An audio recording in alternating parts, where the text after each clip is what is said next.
Assalamualaikum warahmatullahi wabarakatuh.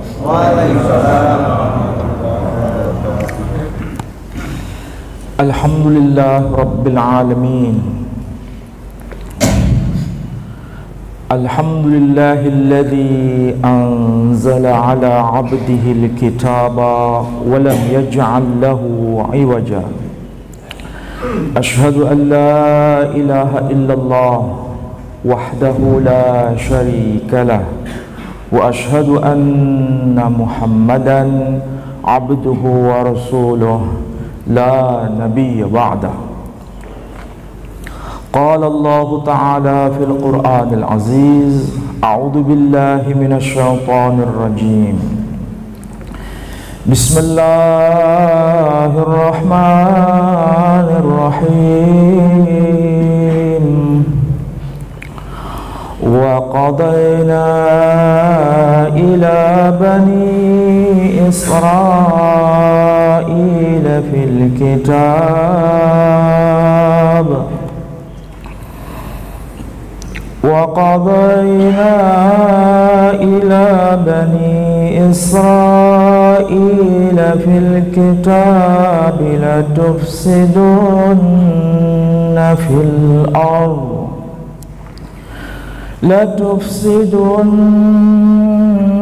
فِي الْأَرْضِ مَرَّتَيْنِ وَلَتَعْلُنَّ عُلُوًّا كَبِيرًا. Al-ayah, sadaqallahul azim. Bapak Ibu, saudara-saudara sekalian, alhamdulillah pada waktu subuh ini kita bisa bersama-sama thalabul ilm. Mudah-mudahan kebersamaan kita semua mendapat maghfirah dan rahmah dari Allah Subhanahu wa taala. Amin. Sebelum saya mulai membahas ayat yang tadi saya kutip, saya ucapkan selamat tahun baru. Semoga Allah selalu membersamai kita dan selalu menjaga keluarga kita menjadi keluarga yang sakinah, mawaddah, rahmah, dan menjadikan kita sebagai muslim yang semakin baik. Bapak Ibu sekalian, di tahun baru seperti ini kita dikagetkan dengan peristiwa besar yang menimpa secara global. Mudah-mudahan ini bukan akhir dari semuanya. Mudah-mudahan kiamat belum jauh. Belum jauh atau belum dekat? Mudah-mudahan belum terjadi. Prediksinya masih belum terjadi perang dunia ketiga. Masih jauh dari prediksi itu. Tapi minimal Bapak Ibu sekalian, dengan peristiwa-peristiwa di akhir zaman seperti ini, marilah kita semakin memperbaiki diri. Kita tidak tahu apa yang terjadi di hari esok. Maka sebaik-baik manusia adalah mempersiapkan yang terbaik dalam kehidupan kita. Mumpung nyawa masih ada di dalam diri kita. Beruntunglah bagi seorang muslim yang bisa membaca zaman. Sekali lagi, beruntunglah bagi seorang muslim yang bisa membaca zaman dan dia tidak tenggelam dalam hedonisme. Nah, itulah sebabnya tadi saya kutipkan ayat yang termaktub dalam surah yang disebut surah Bani Israil, atau nama lainnya adalah surah Al-Isra. Bapak Ibu sekalian, ayat ini penting sebagaimana yang tadi saya kutip, karena Allah mengingatkan kepada kita atas perilaku komunitas atau satu bangsa yang memang ini menjadi ciri dari tindakan-tindakan brutal yang selama ini terjadi. Di dalam Al-Quran, sebagaimana yang tadi saya kutip, disebutkan istilah Bani Israil. Secara nama, secara harfiah, berarti ini adalah keturunan Israel. Israel itu nama yang baik sebetulnya.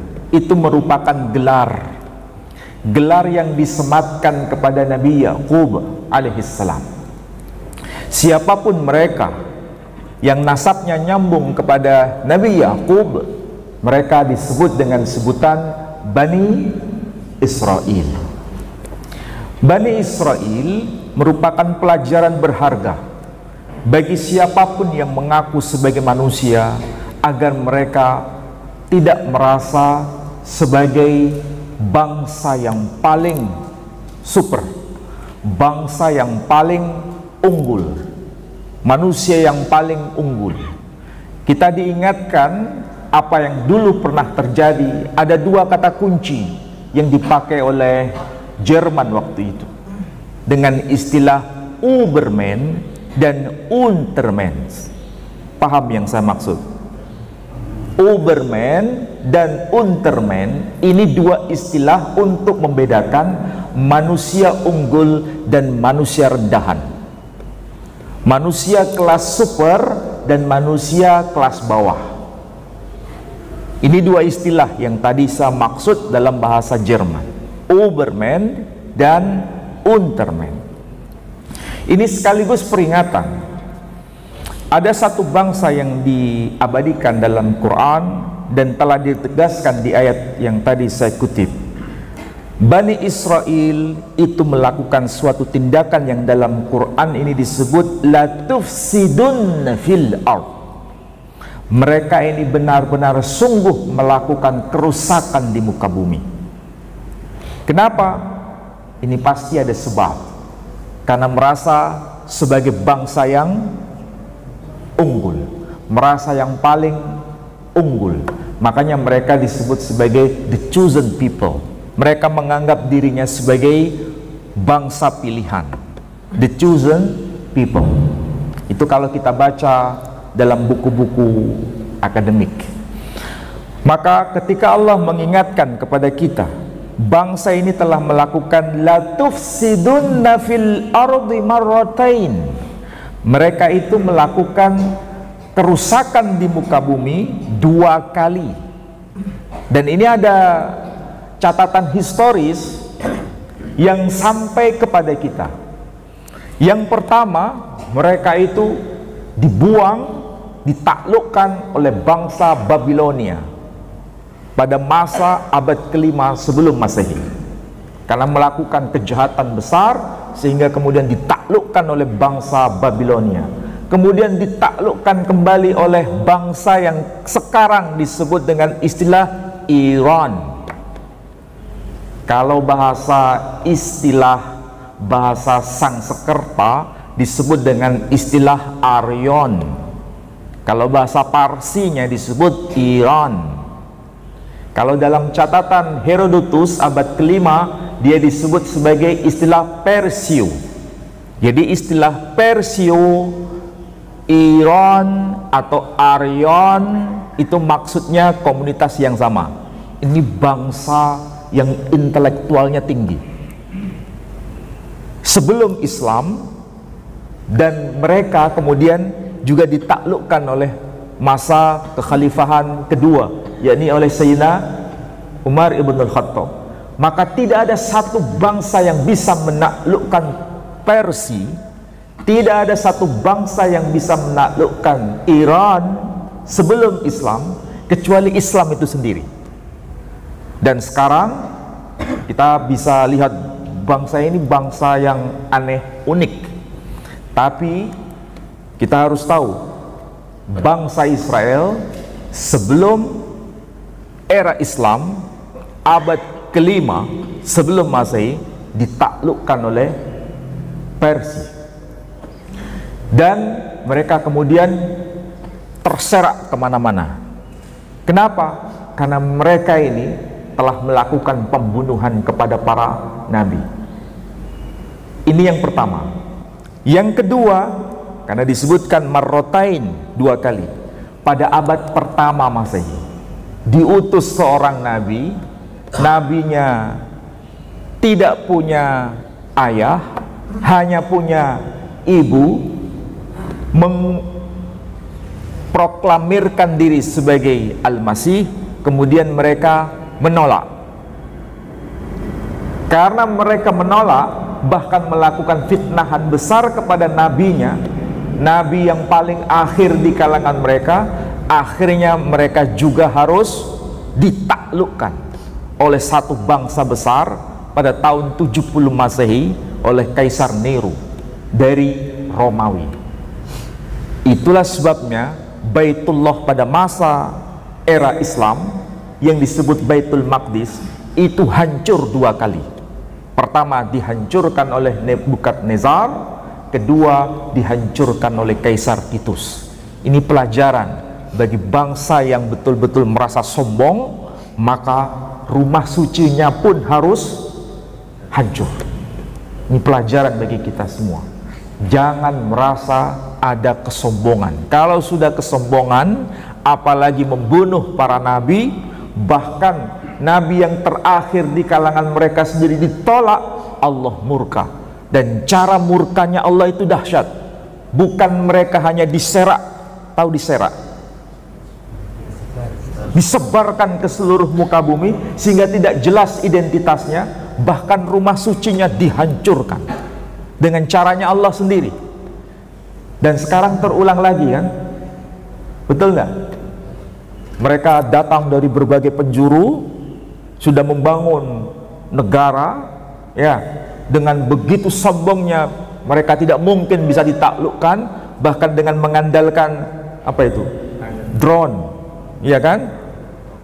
Siapapun bisa tahu betapa dahsyatnya ketika satu apa itu rudal nggak bisa masuk dan mereka bangga. Ketika mereka bangga dengan itu, akhirnya jebol juga kan. Ternyata yang terjadi apa? Yang merasa nyaman, akhirnya sekarang mereka mengungsi lagi. Inilah gambaran bangsa yang merasa apa? Sombong. Bangsa yang merasa sombong. Ini peringatan bagi kita, bagi muslim. Kita harus bisa membaca tanda-tanda zaman. Tanda-tanda zaman ini semakin bergerak, dan kita sebagai muslim harus mempersiapkan diri. Karena tanda zaman itu loncengnya, tahu saya sebut lonceng. Lonceng itu jam berapa selalu bergerak. Di mana itu ukurannya? Di Palestina. Jadi kalau Palestina ada apa-apa, itulah tanda-tanda zaman. Mudah-mudahan ini tanda zaman yang semakin baik. Kalau dulu ada Syekh Yasin yang pendiri Hamas, dulu sudah wafat beliau rahimahullah, beliau pernah mengatakan mudah-mudahan, beliau hanya berujar mudah-mudahan tanda-tanda zaman berdasarkan Al-Quran. Ini pandangan beliau, tahun 2027 Palestina akan merdeka. Ini pernyataan beliau. Tapi apakah betul ada kaitan tahun 2025 ini? Wallahu a'lam, saya nggak bisa jawab. Tapi mudah-mudahan sekarang ini orang-orang yang ada di Palestina, yang ada di pengungsian, sudah mulai siap-siap untuk bisa kembali. Karena apa? Orang-orang yang di Israel sono sekarang sudah mengungsi. Bayangkan ya, ini sudah berapa tahun, berapa puluh tahun, tidak selesai-selesai. Tapi disinilah kita hanya munajat kepada Allah, semoga kebaikan itu selalu membersamai kaum muslimin.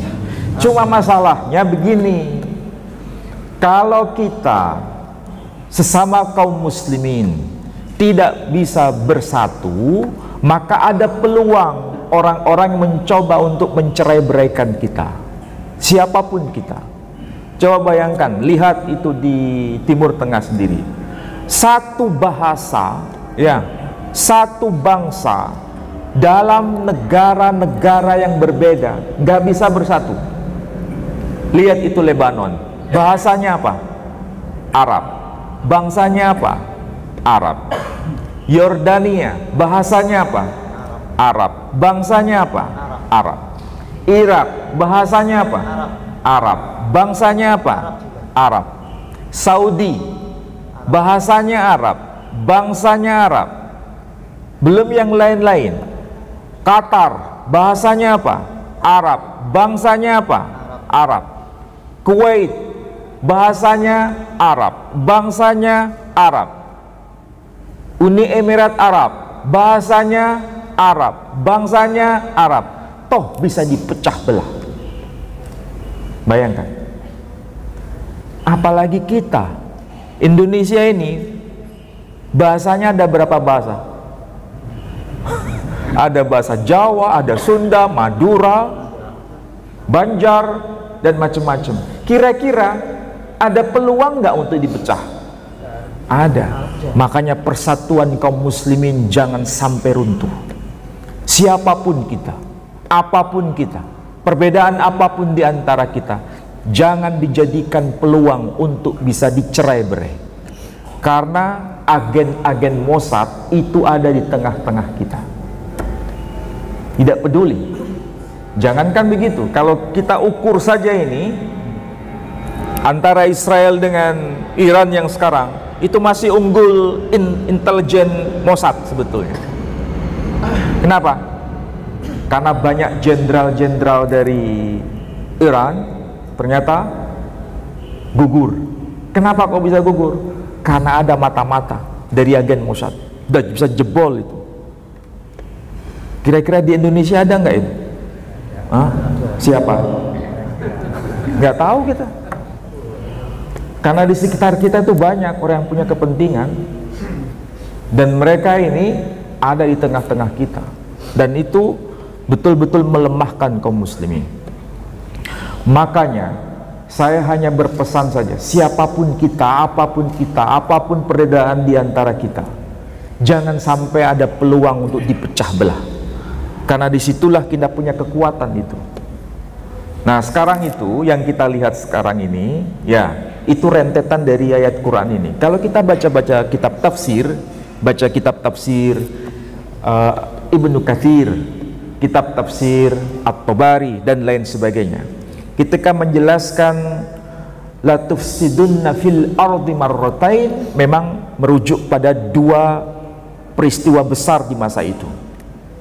Dan itu ada kaitannya dengan pembunuhan para nabi. Di era pertama mereka sukses membunuh para nabinya, tapi kemudian Allah menghukum mereka dicerai-beraikan ke seluruh muka bumi. Di giliran edisi kedua diutus nabi yang paling akhir. Sudah nggak ada nabi lagi di kalangan mereka kecuali nabi yang ini. Siapakah dia? Isa al-Masih. Allah berharap mereka bisa lunak hatinya. Ternyata bukan semakin lunak, semakin keras. Bahkan semakin keras fitnahannya kepada nabi ini, dianggap sebagai anak zina. Bayangkan, Allah tidak rela dengan ini. Makanya Allah selamatkan nabi ini, nanti akan menjadi saksi kelak nanti sebelum akhir zaman, dan mereka sendiri harus diporak-porandakan ke seluruh muka bumi. Sekarang mereka sudah punya alternatif untuk memilih tanah perjanjian. Apa itu? Siprus. Ngikuti kemarin. Mau mereka itu berada di Palestina, tapi kayaknya ini agak sulit dengan keadaan seperti ini. Mereka lari kemana? Siprus, dan membeli semua tanah yang ada di Siprus. Akhirnya pemerintahan Siprus mulai kewalahan sekarang. Ini kalau negara Siprus tanahnya dibeli semua oleh mereka ini, kira-kira apa nanti yang terjadi? Palestina jilid 2 terjadi. Ini yang bangsa aneh ini. Ekonomi kita ini semua dikuasai siapa? Ekonomi kita ini loh dikuasai siapa? Hitung saja dalam konteks Indonesia ini, siapa yang berkuasa? Makanan-makanan yang kita makan hampir semuanya berafiliasi dengan Zionis. Makanya ini kalau kita tidak memboikot makanan-makanan itu, ya sama dengan kita menyumbang dana untuk Zionis. Jadi sebetulnya era sekarang ini bukan hanya soal dor, bukan itu. Eranya adalah perang cyber, perang ekonomi, ya kan? Makanya sekarang ini melibatkan bangsa-bangsa besar. Aneh juga kan sekarang Korea Utara, Cina, Rusia bersatu melawan Amerika. Apakah ini perang agama? Bukan, ini perang ekonomi. Tapi sama-sama kuat untuk menaklukkan satu dengan yang lain. Tapi korbannya kita ini korbannya. Saudi di bawah kuasa Amerika, Uni Emirat Arab di bawah kuasa Amerika, dan lain sebagainya. Dulu kita masih ingat ketika Irak di bawah pimpinan Saddam Hussein rahimahullah dituduh sebagai apa itu? Yang punya apa itu? Punya nuklir. Ternyata bodong, tidak ada kan? Hanya tujuannya apa? Mengganti penguasa supaya bisa ditaklukkan oleh Amerika sendiri. Ini juga sama, tujuannya itu digulingkan. Karena apa? Mau digantikan dengan anaknya Reza Pahlavi. Maunya begitu. Supaya apa? Nanti bisa dikuasai lagi. Jadi ada tujuan-tujuan semua. Pokoknya harus tunduk pada satu kepentingan global. Ini betul-betul perang besar, bukan hanya dalam soal persenjataan, tapi dalam segala hal, termasuk dalam bidang ekonomi kita. Makanya aneh, ada satu makanan tapi saya nggak sebut, dijual di tengah-tengah kita ini, tapi di dalamnya ada pil 2, dan sekarang sudah dibongkar. Ternyata siapa yang melakukan itu? Ya agen-agennya. Supaya apa? Melemahkan otak kita. Maka tidak ada jalan lain sekarang. Saya hanya pesan 2 hal saja. Didik anak kita untuk menguasai sains. Karena Islam ini akan jaya ke depan dengan sains itu. Jangan sekedar sibuk dengan ritual semata-mata. Generasi kita, generasi emas kita harus siapkan. Anak-anak kita harus kuat dalam sains ini. Kekuatan sains itu yang akan menjadikan Islam ini semakin besar ke depan. Yang kedua, perkuat agama kita. Cara beragama kita semakin mendekat kepada Allah Subhanahu wa taala. Saya lihat yang di sini sudah generasi senior. Sudah nggak mungkin mikir sains lagi. Terutama anak-anak muda yang bisa bicara soal ini. Tapi ini yang sudah melampaui batas anak-anak muda, ini kan bukan anak muda lagi. Harus konsentrasi pada soal agama ini. Jadi ada keseimbangan saintifik dan keseimbangan spiritual. Dua-duanya ini jalan bersama. Nah, kalau sudah dalam konteks keseimbangan spiritual ini, jangan mudah dipecah belah. Harus ada cara pemahaman yang betul-betul menyatukan pandangan dalam satu garis Islam itu sendiri. Jangan mudah dipecah belah. Kemarin hari Rabu saya baru pulang dari Palembang. Ada pertemuan para ulama, para cendekiawan se-Asia Tenggara, dan dihadiri juga oleh Profesor Dr. Din Samsudin. Beliau menegaskan poin yang tadi saya katakan, persatuan kaum muslimin siapapun kita harus betul-betul dijaga. Jangan sampai memberi peluang bagi siapapun untuk memecah belah kita. Indonesia sekarang sudah diobok-obok kan sekarang. Beliau mengatakan apa? Satu hal yang paling penting. Undang-undang dasar kita ini 1945 sudah bergeser dari khitoh semula. Iya kan? Umat Islam dalam konteks ini semakin dilemahkan. Maka beliau memperjuangkan agar kembali ke Undang-Undang Dasar 45 yang asli. Dan kita semua sepakat dengan itu. Sebab kalau enggak, ini akan semakin rusak, semakin rusak. Siapa yang melakukan ini? Agen-agen itu. Tahu yang dimaksud agen-agen? Bukan agen yang jualan kelontong itu, bukan. Agen-agen itu. Dengan cara apapun, dirusak. Undang-Undang Dasar kita 45 itu udah dirusak. Dulu presiden itu harus beragama Islam. Sekarang apa? Masih kan? Jangan sampai itu nanti hilang. Makanya harus dikembalikan ke asal. Sebab kalau enggak ini akan semakin rusak nanti. Kekuatan Islam, dunia Islam ini yang paling besar mayoritas di mana? Indonesia. Makanya Indonesia ini dilihat. Jangan sampai nanti Indonesia ini runtuh gara-gara ini.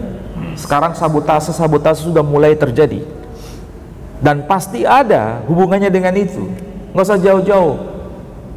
Kemarin baru saja soal Raja Ampat. Sekarang sudah Pulau Empat. Iya kan? Apakah ini kebetulan? Enggak. Ada upaya-upaya itu. Untuk apa? Supaya nanti pecah belah ini. Indonesia itu rawan loh. Rawan dengan pecah belah. Bisa jadi nanti masing-masing akan dipisah. Akhirnya apa? Seperti di Timur Tengah, dipecah-pecah. Supaya apa? Nggak bisa satu lagi. Hati-hati. Kita harus suarakan itu. Dan Indonesia ini adalah berkah Allah untuk kita semua. Bahkan pendiri bangsa ini komitmen dengan Islam. Komitmen terhadap Islam ini luar biasa. Hanya saja ini belum tuntas, belum selesai. Dan ini kewajiban kita semua untuk bisa menjalankan syariah secara benar ini. Dan itulah sebetulnya apa yang pernah diidamkan oleh para pendiri bangsa ini. Nah, itulah sebabnya kita harus mendidik anak-anak kita supaya menjadi anak-anak yang selalu komitmen dengan Islam. Dengan Islam yang betul-betul murni, dalam arti yang seperti dicontohkan oleh Rasul sallallahu alaihi wasallam dan generasi sahabat dan generasi para ulama yang telah komitmen dengan saintifik itu. Jangan sampai ini lupa, karena ulama kita sekarang ya sudah jauh dari ulama-ulama yang dulu. Ulama kita sekarang sudah dimulai digerus maknanya. Tahu maksudnya? Dulu ulama kita kalau pakai sorban itu bukan hanya bisa baca Quran dan baca hadis, bukan hafal Quran dan hafal hadis, tapi mereka ngerti ekonomi, mereka ngerti politik, mereka mengerti sosiologi, mereka ngerti matematik dan lain sebagainya. Itu ulama-ulama kita. Lihat itu Al-Khawarizmi misalnya. Kita masih ingat dulu generasi senior mata pelajarannya adalah Al-Jabar. Ya kan? Apa itu Al-Jabar? Matematika. Tapi sekarang jadi apa? Matematika. Sehingga Islamnya jadi hilang. Seharusnya kalau dipakai istilah Al-Jabar, itu mengingatkan kita, ini kontribusi Islam terhadap ilmu pengetahuan. Al-Khawarizmi, coba bayangkan. Ini bukan hanya mengerti Quran, bukan hanya mengerti hadis, tapi juga mengerti sains. Ini ulama kita. Lah kalau sekarang sudah tergerus, mayoritas, tidak semua ya, mayoritas tergerus, taunya ngerti apa? Ngerti tahlil saja sudah dijadikan ulama. Nggak ngerti apa-apa, cuma ngerti mimpin tahlil sudah disebut ulama. Berarti kualitasnya semakin baik atau semakin menurun? Menurun. Jadi pemisahan antara agama dengan sains itu betul-betul sindikat luar biasa itu. Makanya sekarang ini ada kebangkitan. Kebangkitan apa? Mulai membuat citra ulama tidak dikerdilkan lagi. Ulama harus ngerti Quran, harus ngerti hadis, tapi harus ngerti sains. Apapun sains itu. Lihat saja Imam Al-Ghazali misalnya. Apa yang beliau kuasai? Banyak sekali. Imam Ar-Razi, apa yang beliau kuasai? Banyak sekali. Bahkan punya kitab tafsir, bahkan mengerti namanya saintifik itu. Itulah ulama-ulama kita. Masa kita kalau ketemu dengan ulama-ulama kita terdahulu nanti di akhir zaman, kita merasa minder atau enggak?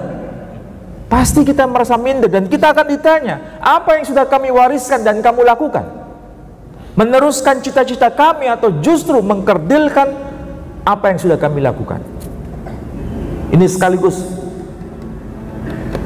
sebuah tantangan bagi kita semua, bahwa Islam itu betul-betul tinggi, jangan dipandang rendah. Makanya kita beragama ini bukan sekedar pengajian setiap hari libur. Kita menjadi muslim itu bukan sekedar pengajian setiap hari Sabtu dan Ahad. Bukan sekedar itu. Pengajian itu untuk mengubah cara kita beragama. Dan dani urip. Kalau sudah senior, sudah usia menua, bukan berarti sibuk hanya sekedar sholat berjamaah saja, bukan. Tetapi bagaimana informasi yang kita bahas di sini disampaikan kepada generasi muda. Wahai generasi muda, wahai anak cucuku, wahai cucuku yang aku cintai, belajar secara benar, kuasai ilmu-ilmu secara baik, buktikan itu untuk Islam. Begitu seharusnya. Jadi bukan sekedar wis pokoknya sholat, zakat, puasa, haji, selesai. Bukan itu. Makanya anak-anak muda ini sekarang menjadi perhatian kita seharusnya. Saya sekarang harus berjuang bagaimana saya harus mendekat dengan anak-anak muda. Harus mendekat. Kenapa? Saya lihat di sini anak-anak muda nggak ada. Mana anak-anak muda? Kalau mantan anak muda banyak. Yang anak mudanya kemana semua? Apakah mereka itu tidak happy dengan pengajian seperti ini? Atau karena memang mereka merasa tidak nyaman? Wah, pengajian hanya itu aja, tidak menarik. Bagaimana kita bisa masuk ke cara hidup mereka? Itu harus dipikirkan sekarang. Dan itu harus bisa kita sentuh. Kita harus memberikan solusi, jawaban kepada mereka bahwa agama ini betul-betul sesuai dengan zaman. Tidak kolot. Tahu tidak kolot? Ya. Itu penting. Pernah nggak kita berpikir bersama, kenapa sih anak-anak muda ini kok sulit untuk kita gandeng? Apa yang menjadi alasan? Apa yang menjadi penyebab? Kemarin saya ngobrol-ngobrol dengan teman-teman yang ada di Palembang. Anak-anak muda di sana yang namanya narkoba itu luar biasa di sana. Sampai-sampai rumah itu dijual, orang tuanya harus kembali ke desa. Bayangkan, itu bukan satu dua, banyak, bukan banyak loh ya, banyak. Tahu bedanya banyak dengan banyak? Nah, saking banyaknya. Dan ini menjadi keresahan. Kenapa anak-anak muda itu jauh dari agama? Apakah hanya di kawasan itu? Enggak, di tempat kita, di Sidoarjo, di Surabaya dan lain sebagainya, ada kasus-kasus kayak begitu. Anak-anak muda hidup hedonis itu luar biasa mempengaruhi mereka. AI apalagi, ya kan? Dan ini keprihatinan kita semua. Ini bukan hanya menimpa panjenengan yang biasa-biasa. Anak-anak ustadz sekarang sudah juga dipengaruhi sekarang. Di pesantren, saya nggak sebut nama pesantrennya ya, di Jombang terjadi kegelisahan luar biasa. Karena anak-anak pesantren itu sekarang bukan hanya happy dengan kitab-kitab kuning itu, tapi mereka juga terbuka dengan dunia luar melalui apa? Handphone. Lalu bagaimana yang harus dilakukan? Ini luar biasa. Besok saya Senin diundang di Majelis Ulama Indonesia untuk bicara hal-hal yang sangat krusial ini. Apa yang harus kita rumuskan ke depan? Ini kalau enggak, wah, bagaimana kita punya pelanjut generasi ke depan ini, anak-anak muda? Kita mungkin tidak merasa beban ya, karena apa? Sudah kita lampaui masa-masa itu. Kita sekarang sudah mendekat kepada Allah Subhanahu wa Ta'ala, betul tidak? Tapi apakah itu cara beragama yang benar? Itu namanya cara beragama egois, hanya mikir diri sendiri, nggak mikir generasi ke depan. Generasi ke depan ini harus kita pikirkan, bagaimanapun caranya. Makanya ini kan lembaga pendidikan. Bina anak-anak kita secara baik, berikan kesempatan bagi mereka dengan dunia luar, tapi dengan bimbingan kita. Jangan dilepas, tapi juga jangan diikat dan jangan diisolasi, karena kalau semakin diisolasi mereka berontak. Nah, mereka harus diberikan bimbingan, didampingi, dan cara pendampingannya saya kira ini tugas para guru. Penguasaan teknologi harus, apapun yang mereka bisa harus ditunaikan. Dan itulah seharusnya cara kita membimbing mereka. Dengan cara seperti itu kita bisa tahu bagaimana membaca zaman ini. Jangan sampai nanti kita justru digerus oleh zaman. Makanya peringatan Quran, sebagaimana yang tadi saya kutipkan, dengan bangsa yang sangat bandel kayak begini, intelektualnya oke, tapi sikap hidupnya sombong. Allah tidak ridho dengan itu, membuat kerusakan di muka bumi. Kerusakan di muka bumi itu bukan sederhana maknanya, itu maknanya luas. Kalau saya ambil contoh di Indonesia sudah kelihatan. Raja Ampat itu merusak bumi nggak? Ya? Iya, ya kita tahu. Pelakunya orang yang beragama atau tidak? Hah? Yang menjadi pimpinan ormas agama nggak? Coba sampai begini. Lihat itu Pulau Empat itu, saya sebut aja Pulau Empat. Kenapa diributkan? Alasan sederhana, di situ ada potensi gas besar, makanya jadi rebutan itu. Kalau sekedar pulau nggak penting, tapi di balik pulau itu ada potensi energi besar, makanya jadi rebutan. Dan memang itu sebetulnya milik Aceh, tapi kenapa kok jadi milik Sumatera Utara? Karena ada siapa? Nggak saya sebut namanya. Jadi inilah rusaknya dunia, rusaknya keindonesiaan kita, karena ada apa? Keserakahan, kesombongan dan sebagainya. Maka tidak mungkin ini kita biarkan. Makanya kalau ulama, kiai buta soal ini bahaya. Tapi kalau dimanfaatkan oleh orang-orang yang tidak bertanggung jawab juga bahaya. Coba bayangkan kalau seorang ulama ngerti ekonomi, ngerti Quran, ngerti hadis, dia berdebat dengan ahli ekonomi yang ngerti agama, kira-kira menang atau kalah? Menang. Tapi kalau dia hanya bisa Quran, bisa hadis, ngomong dengan ekonom, kira-kira dia diinjek atau dia semakin unggul? Semakin diinjek, nggak punya martabat. Ya, saya kira itu yang bisa saya sampaikan. Mudah-mudahan ini semakin memperbaiki kita. Saya hari ini memang bicara agak keras. Tidak hanya bicara soal agama dalam arti ritual, tapi bicara soal zaman. Dan ini penting.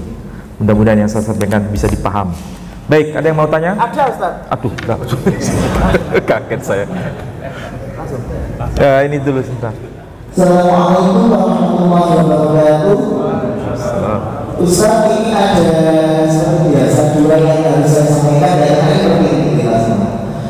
Yang pertama ini mengenai ini Ustaz, yang berkaitan dengan beberapa waktu yang lalu. Beberapa waktu yang lalu itu tepatnya pada 20 Mei itu kan kita memasuki hari kebangkitan nasional. Sedang kita ini kan, mohon maaf, semboyan kita itu kan diberikan kita walau berbeda tapi tetap bersatu. Umat muslim di Indonesia ini kan, khususnya di Sulawesi Timur ya, itu kan hanya ada 3 golongan, ada NU, Muhammadiyah dan KDI. Dan alhamdulillah di dusun ini bersatu. Tapi di tempat lain ini mereka itu tidak bersatu. Ada yang lain tidak berdampak dengan yang lain. Nah, kami mohon mungkin setelah ini ke depannya kita semua itu diberi ujangan agar kita semua itu dapat menjadi umat muslim yang lebih baik lagi, khususnya dalam hal bertoleransi. Kenapa saya sampai seperti ini? Sekarang dengan sesama muslim saja tidak membuka bagaimana dengan yang lain, karena yang kita tahu apa ya, sebenarnya diberikan kita itu kan berbeda-beda tetapi tetap bersatu asal tidak menyalahi aturan. Jadi kami mohon di kesempatan ini kita semua khususnya diberi ujangan untuk menjadi lebih baik lagi ke depannya, khususnya dalam hal persatuan. Itu yang pertama. Yang kedua, bagaimana hukumnya kalau ini kita saya mengenai slogan, ada slogan begini, dakwah itu merangkul bukan menggembul, mengajak bukan menginjak. Tapi di sisi lain ini ada dakwah yang memang benar dia merangkul umat, tapi sebenarnya dia menghancurkan umat. Nah, ini juga kita mohon beri usaha lagi untuk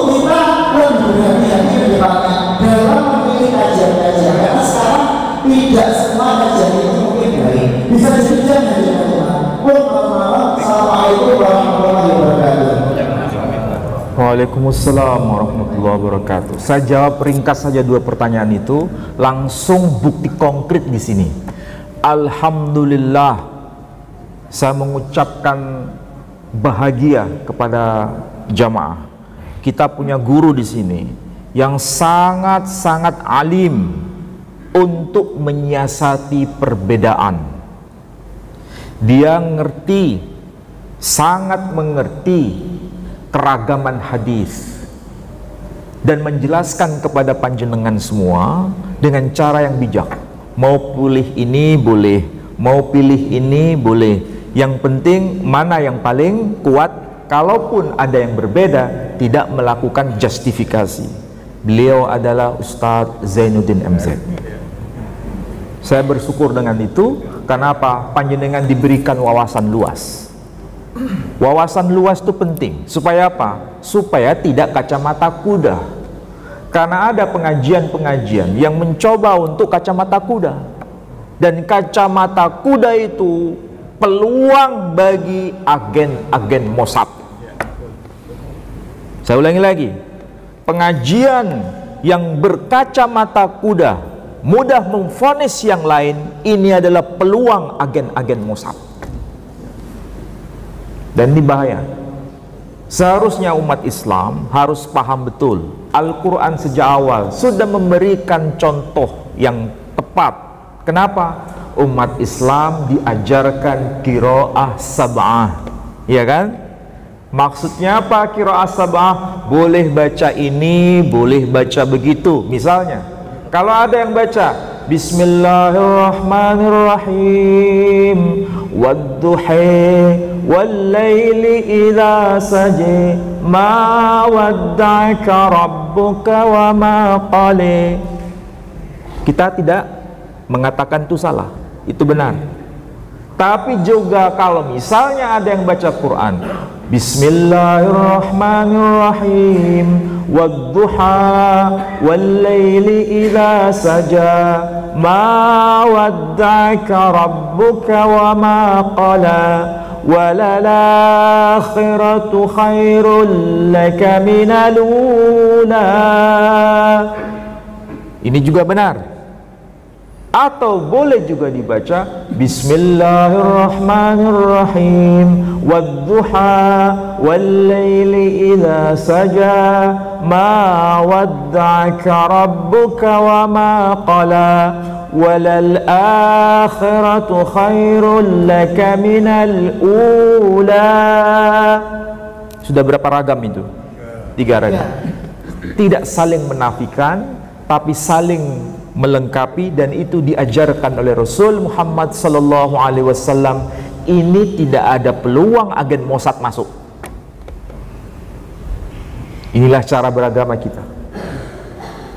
Jadi jangan sampai mudah menvonis yang lain. Kalau tidak ada ilmunya, uskut. Kalau nggak ngerti ilmunya, daripada membuat kacau. Kalau sudah membuat kacau, nah ini peluang bahaya ini. Kecuali kalau sudah punya ada ilmunya, dan itu pun tidak dibahas di ruang publik, tapi dibahas di tempat khusus dalam keilmuan yang punya kompetensi. Kalau nggak punya kompetensi, nggak usah ngomong-ngomong, karena bahaya. Oke, itulah yang harus dilakukan. Paham ya yang saya maksud ya? Mudah-mudahan panjenengan bisa istiqomah ngaji dengan Ustadz Zainuddin MZ. Baik, ada yang lain?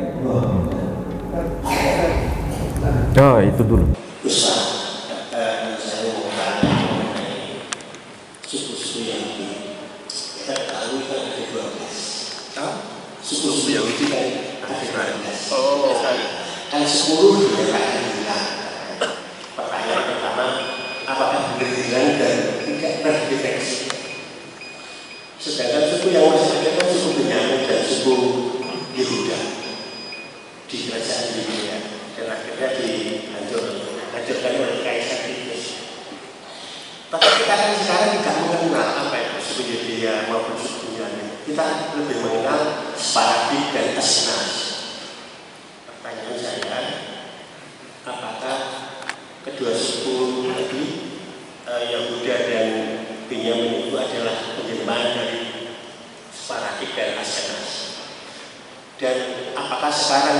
Wahabiawisme itu salah satu dari dua suku mereka. Terima kasih Ustaz. Baik, saya jawab secara ringkas. Para ahli sudah mengidentifikasi bahwa yang menjadi penguasa di Israel ya sekarang ini sekaligus orang-orang yang dari luar masuk ke Palestina ya, itu mereka dikenal dengan sebutan Yahudi Ashkenazi. Yahudi Ashkenazi itu bukan murni Bani Israel.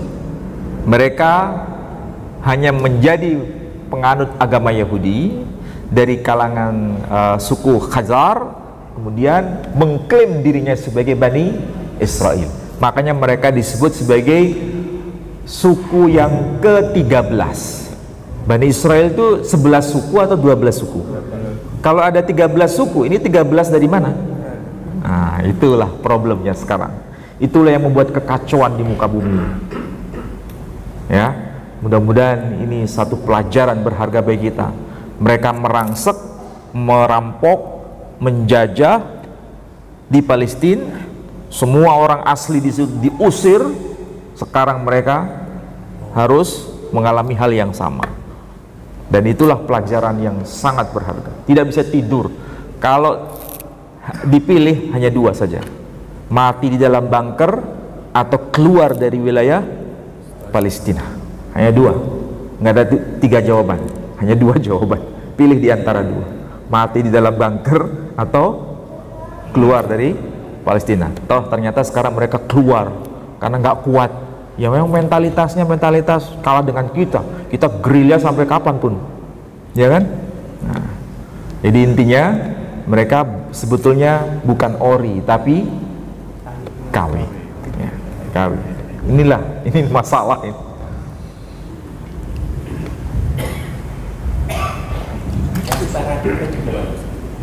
Yang Ashkenaz dan Sepharad. Kalau seperti itu orang-orang Yahudi yang ada di Spanyol dan ada di Timur Tengah yang menggunakan bahasa Arab, itu yang betul-betul ori di situ. Ya. Tidak jelas, tapi yang jelas mereka disebut dengan sebutan Sephardi. Ya. Kita nggak bisa mengidentifikasi sekarang, sudah lenyap, sudah bercampur baur dengan yang lain. Termasuk yang ada di Indonesia sudah nyampur. Siapa itu salah satu tokohnya? Saya sebut saja ya tokohnya, satu orang, namanya siapa? Ahmad Dhani. Ahmad Dhani udah campur, tapi dia Muslim, udah Muslim. Tapi kalau dalam Muslim, ya dia bagian dari kita. Yang penting dia komitmen dengan Islam. Itu yang penting. Udah campur baur sudah. Kalau di sini ada nggak yang turunan? Oke, pertanyaan ketiga. Assalamualaikum warahmatullahi wabarakatuh. Di awal surah Bani Israil yang 4 tadi dinyatakan ada dua kerusakan yang besar yang dilakukan oleh Bani Israil. Persoalannya ketika kita melihat sekarang Iran mengukur Israel yang begitu biasa, kita seringkali diadu domba. Nggak usah bela Iran karena Iran itu susah. Ini yang menjadi problem, sehingga kenapa Iran menjadi seperti pahlawan sendirian membela Israel, kecuali yang Rusia, Korea Utara, Cina.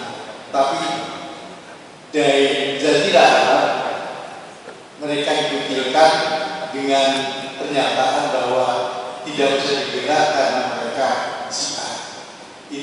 Apa yang menjadi pangkal tolak sehingga Iran menjadi pejuang sendiri? Terima kasih. Jawaban saya ringkas saja sekarang. Kita lihat sekarang siapa itu Korea Utara. Dia bela Palestina enggak? Hah? Siapa itu Cina? Dia bela Palestina enggak? Ya, kita nggak bicara Iran sudah. Kita bicara Rusia. Siapa itu Rusia? Dia bela Palestina enggak? Sekarang kita bandingkan. Saudi Arabia, dia bela Palestina enggak? Qatar, Yordan, dan lain-lain. Dia bela Palestina enggak? Ini nggak usah bicara agama lagi, ini bicara kemanusiaan. Siapa yang bisa bela Palestina? Itu saja sekarang. Kalau sudah masuk soal agama, udah ribut semua kan. Udah nggak bicara agama lagi, bicara kemanusiaan. Siapa yang bisa bela Palestina, itu yang kita bela. Itu sudah. Kalau sudah begini, ya kalau sudah Palestina yang dibela, ada nggak orang yang tidak mau bela Palestina? Nggak ada, semua bela Palestina kan. Nah, itu untuk era sekarang sudah. Lepas dari apapun sudah. Yang penting Palestina harus dibela, harus punya marwah. Kalau nggak punya marwah, siapa yang bisa bela lagi? Kita lihat saja itu Korea Utara. Kayak apa sih Korea Utara itu? Iya kan? Musuhnya siapa? Musuhnya Amerika. Tapi Korea Utara kayak begitu, Cina kayak begitu, Rusia kayak begitu. Tapi belanya terhadap Palestina karena yang diperjuangkan itu adalah kemanusiaan. Fokus di situ. Udah nggak usah bicara mazhab lagi. Udah itu sudah tepikan itu. Kalau enggak, ini dimainkan terus, Palestina nanti ya begitu terus, kasihan Palestina. Paham ya yang saya maksud? Oke. Saya kira demikian, mudah-mudahan doa kita hanya untuk Palestina. Mudah-mudahan Allah mengangkat derajat mereka, para syuhada mereka diterima oleh Allah Subhanahu wa taala. Semoga Allah selalu membersamai kita dan selalu menjadikan kita menjadi hamba yang semakin baik. Saya kira demikian. Saya tutup dengan doa penutup majelis. Subhanakallahumma wa bihamdika asyhadu an la ilaha illa anta astaghfiruka wa atubu ilaik. Wassalamualaikum warahmatullahi wabarakatuh. Waalaikumsalam.